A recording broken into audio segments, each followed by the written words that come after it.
say we only use a fraction of our brain's true potential. Now, that's when we're awake. When we're asleep, our mind can do almost anything. Such as? Well, imagine you're designing a building, right? You consciously create each aspect. But sometimes it feels like it's almost creating itself, if you know what I mean. Yeah, like I'm discovering it. Genuine inspiration, right? Now, in a dream, our mind continuously does this. We create and perceive our world simultaneously, and our mind does this so well that we don't even know what's happening. That allows us to get right in the middle of that process.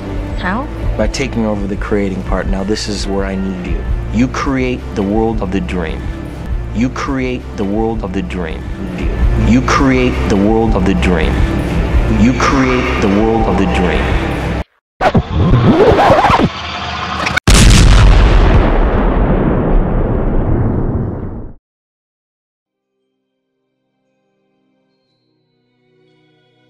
Pourquoi vit-on? Pourquoi suivre une doctrine? Pourquoi rêve-t-on? Pourquoi? Pourquoi, tout simplement? Plein de questions sans réponse qui vont de chaque spéculation à chaque être humain différent.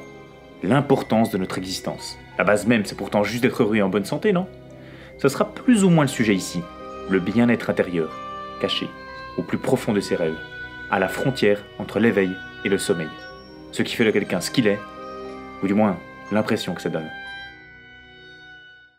À titre personnel, je peux me dire après avoir eu beaucoup de recul que je me considérais comme un être en quête perpétuelle de rêve, qui ne peut pas prendre autant sérieux l'existence voulue et doctrinée par la masse. De ne pas rentrer dans le jeu inutile et fade de la superficialité du XXIe siècle, non, grâce aux multiples voyages, découvertes et rencontres faites à ce jour dans ma vie, une âme nourrie de contes et d'histoires et vie différente, grâce à quoi je verrai toujours, quoi qu'il m'arrive, la vie avec un grand V.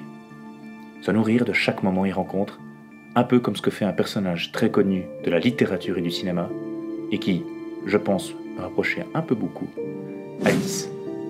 Voyant le monde comme Alice le voit, chaque inspiration, chaque rencontre, je les vois tous comme un personnage de cette œuvre. C'est un peu voir le monde en fantastique, mais lors de chaque rencontre, nouvelle ou pas, peu importe, quand ce moment se termine, je ne peux m'empêcher, si le moment a été bon, de me retourner au loin pour voir une personne ces dernières fois. Comme si une partie de ce moment de rêve s'éteignait.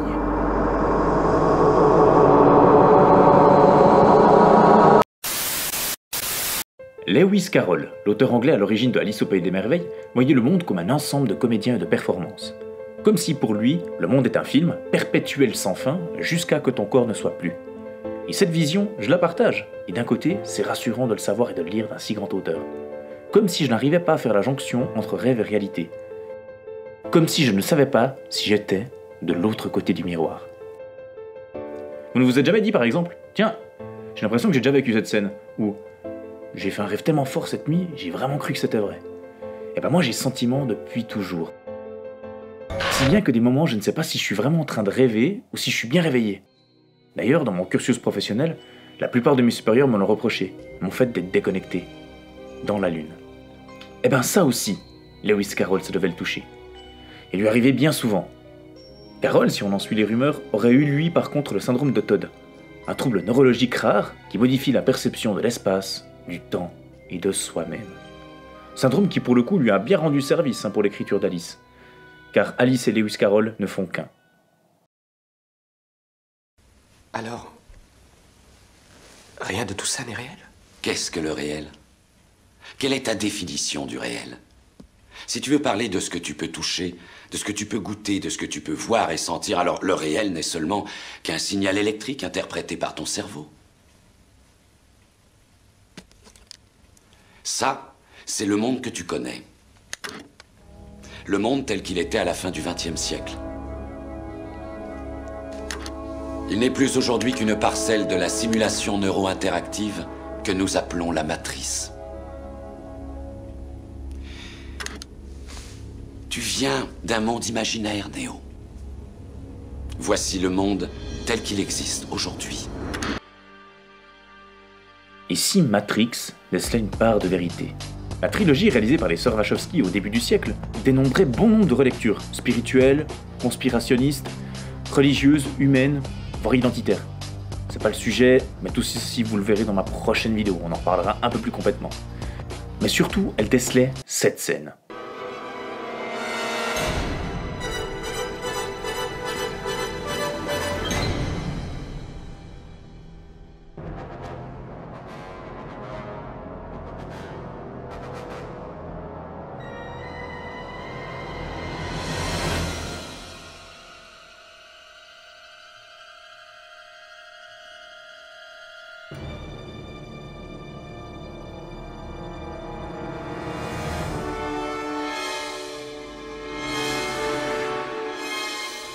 Je sais, ceci est de la science-fiction, me dirais-tu.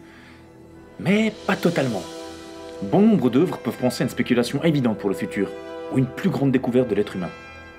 Que font les œuvres de science-fiction dans ce domaine, et surtout quelles sont-elles? Certes, elles racontent des histoires, elles proposent des récits dans des univers plus ou moins éloignés des plans de réalité connus, mais pas seulement. Par touches plus ou moins appuyées, elles proposent aussi des visions du futur. Il n'est pas question de les prendre pour des prédictions ou des prophéties, non. Il s'agit plutôt de considérer que la science-fiction est aussi une manière de proposer des hypothèses, de les poser. Et surtout des hypothèses audacieuses. Les auteurs ont cet avantage. Ils peuvent se permettre des explorations qu'on osera peut-être plus difficilement faire dans d'autres champs de la pensée, et spécialement dans un milieu, disons, plus académique. Mais au cinéma, il n'y a pas que la science-fiction qui essaie de déceler le rêve de la réalité. Dans un autre registre, il y a ça.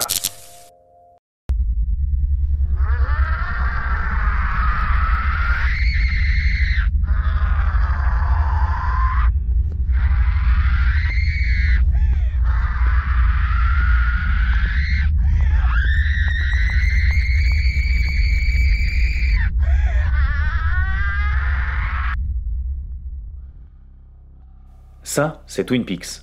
Et si vous ne me connaissiez pas personnellement, je vous le dis, cette œuvre, je pourrais pas la qualifier d'un genre précis, tellement elle englobe la plupart des autres genres, est mon œuvre personnelle, celle que je préfère par-dessus tout. Si bien qu'elle m'en a tellement touché une corde sensible de mon moi intérieur que je refuse catégoriquement d'en discuter avec des gens. Car plus que de la foi, Twin Peaks touche à mes rêves, et donc à quelque chose que je me refuse de remettre en question. Mais aussi en touchant à mes rêves, elle touche à mes cauchemars. 2 de mes 3 plus grands frissons devant une œuvre artistique se sont faits sur cette série. C'est tout d'abord ça, ce cri. Ce cri de Laura Palmer qui n'aura de cesse de me cristalliser. Pour ma question de quelle est ma plus grande peur face à elle, ce cri en est la conséquence. Et l'autre scène, c'est celle-ci.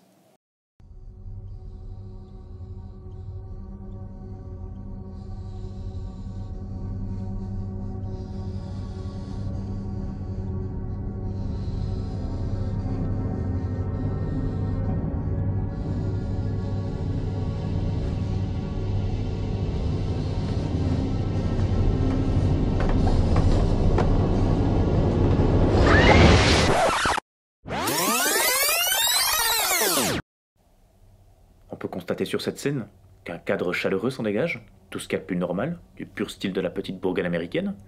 Et puis, pendant que Laura assiste impuissamment à ce moment, il y a ça.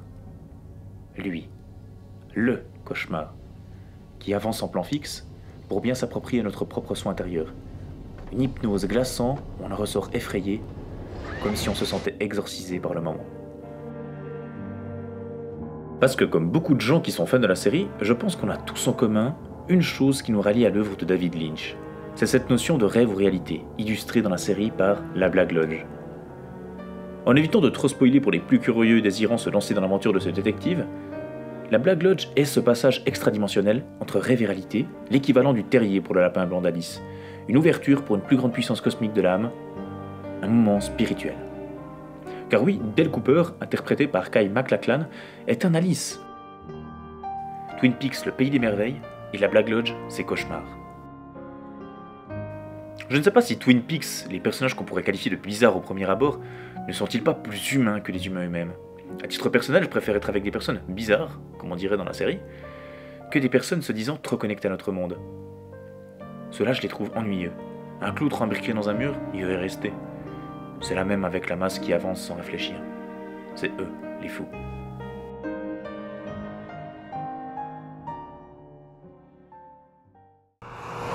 Entre rêve, mythe et récit commun, Lynch est un penseur, un Lewis Carroll du cinéma. Ses fugues psychogéniques en sont la preuve, déjà avec sa série, mais aussi avec Lost Highway ou encore Inland Empire, qui sont des œuvres ô combien caroliennes. Vous verrez qu'à travers ces œuvres, vous ne manquerez pas de plonger la tête la première dans une multitude de signes et d'ambiguïtés. Tous reliés tels des étoiles dans une galaxie qui ne vise qu'à faire s'effondrer les lois terrestres. Au cinéma, au-delà de certains registres, la notion de rêve dans la réalité, de réalité dans le rêve, se verra confrontée à un autre aspect qui nous touche. L'enfance, le regard de l'enfant, l'innocence face à des personnes et mondes inconnus. comme Lyra dans La Croisée des Mondes, Ophélia dans un labyrinthe, Chihiro suivant ses parents à travers un tunnel, ou Lucie ouvrant une armoire, ces personnages, à travers ces univers, se découvrent amitié, rivalité et aura. À travers le portail des rêves, ils prennent conscience de qui ils sont, en voyant le monde comme le voit Alice. Voir des personnes comme des acteurs de pensée.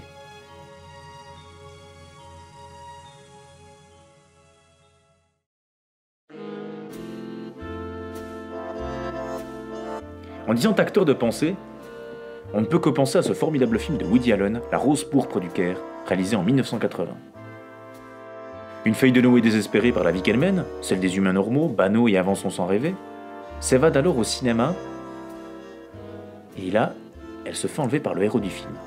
Il tombe alors amoureusement de Jeff Daniels, s'évadant dans le film, dans le cinéma, dans des personnages rêveurs, de l'autre côté du miroir.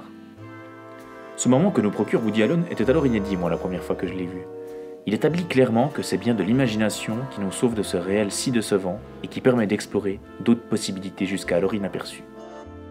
Et de l'inaperçu des visions, il y en a eu. Du cube de l'Hellraiser où le personnage de Frank Cotton est un Alice au pays des cauchemars, ou Adele dans The Dark, un film germano-américain au milieu des années 2000 qui recherche perpétuellement sa fille après un suicide au bord des falaises qui l'amène dans le pays des merveilles de la mort.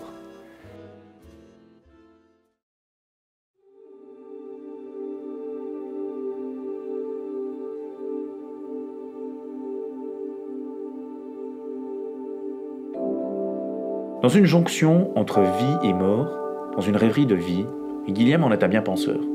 Au sein du Docteur Parnassus, on peut aussi y pénétrer dans un univers d'une vibration rare, riche en images et interprètes. On y reçut donc ces acteurs de vie. On est vraiment très peu conscient, mais on est encore trop conscient. Comme je vous l'ai dit tout à l'heure, il y a toujours trop de contrôle. Et alors évidemment, là, j'ai tout de même une espèce de contrôle. Ce contrôle qui fait que nous ne pouvons pas échapper à notre mécanisme habituel et qui ressemble aux fugues de Bach. Ces acteurs de vie, ces pensées ne sont que poésie. Un autre univers parallèle, d'autres moments de vie, de rêverie. Un homme que j'admire autant que Nietzsche, mais peut-être moins connu de la plupart de mes jeunes internautes, Jean Cocteau. À la fois poète, graphiste, dessinateur et dramaturge français, il n'en était pas moins un rêveur. Il était Alice. Dans tous ces films, on touche à un moment ou à un autre à une interaction avec des personnages dignes du conte de Carole. Mais où ceci me fascine, c'est celui de Orphée, mythe repris 2 fois par Cocteau en 1950 avec Orphée et le Testament d'Orphée en 1960. En revisitant ce mythe grec, Cocteau touche là avec sa poésie qui permet d'exprimer des phases de la vie de tous les jours. Grâce à l'art du verbe, d'y apporter la fantaisie et la touche d'imaginaire, faisant justement qu'un simple texte se mue en poème. C'est exactement ce que fait Cocteau au cinéma et précisément dans ses 2 derniers films. Regardez bien au-delà du simple récit, début, milieu et fin. Les 2 films d'Orphée se muent en véritable nécessité de bien-être intérieur. Voir Cocteau déambuler dans le Testament d'Orphée, entre rencontres et cauchemars, rêves et rencontres insalubres, est nourrissant pour l'esprit.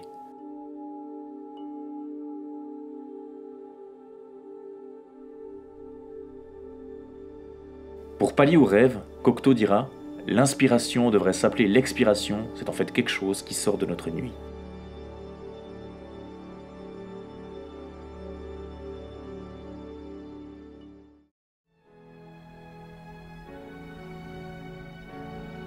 Et moi? Tu es le héros.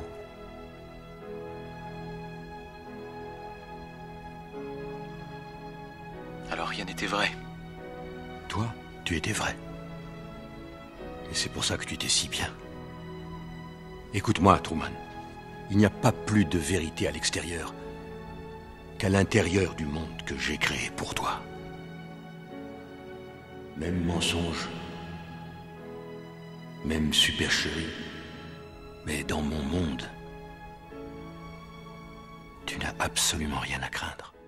Alors sortez de votre carcan structurel, de vos pensées et de vos vies. Rentrez dans votre monde imaginaire, qui vous fera sentir quelqu'un d'autre, votre vrai soi, une méditation intérieure, un cocon tout chaud où se rallient rêves et cauchemars. Rentrez dans votre pays des merveilles, et vous verrez que plus rien ne sera comme avant. Soyez Alice.